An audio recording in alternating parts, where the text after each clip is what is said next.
Hi guys, Richard Smith here, and today I want to tackle some of the unique problems we as bipolar people face when we work out. Some of it may be applicable to those who suffer from panic attacks as well.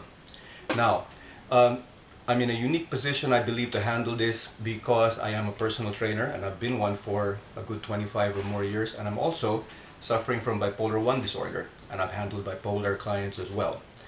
Now, it seems that many of us somehow, somewhere along the point, I've heard of people that have experienced manias being triggered when they lift weights or after they've lifted weights.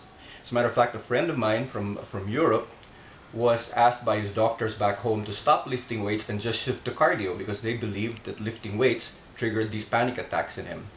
What's funny is in my case, it's the intense cardio workouts that do trigger these panic attacks or manic episodes. So in truth, it may not be the particular exercise that we're doing that triggers it, but the intensity at which we're doing the exercise. So the key is to keep that intensity lower. At the maximum point we can exercise without triggering the manic episode or the panic attack. Now, because we're all individuals, that level is different for each one of us. But there's a couple of rules that may apply to all. So let's set some reference points, okay? So many of us probably work out like many other people with improper form, swinging the weights, so on and so forth, and probably not even breathing. What I suggest is slow the intensity down. That's the key. The key word is intensity. Work out a little more slowly. Lift and lower to a 4 count, okay?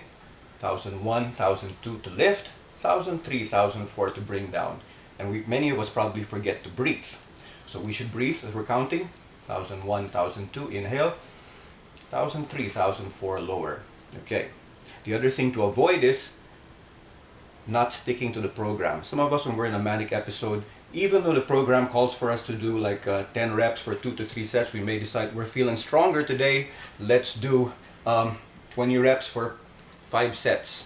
And that, of course, will most probably even trigger the mania, make it even worse. Another thing some people do is they take, because they're feeling strong in a manic phase, they'll probably lift even more and swing even more. This is the other thing to avoid. Lower the weight, lower the intensity. Okay. Now, on the other hand, on the opposite side of the spectrum is, how do you work out when you've got a depression going? Some of us can't even get out of bed when we've got a depression, much less work out. So the ideal thing, make sure you've got some weights that are easy to reach when you're having a depression. Let's just say you're lying here in bed and you can't get up.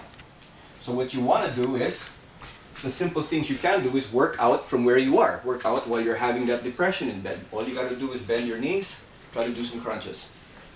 Maybe 2 sets of 10 to 20. Another option you can have are leg raises. Maybe 2 sets of 10 to 20 as well. You don't have to straighten the leg entirely if you can't, like in my case. Okay.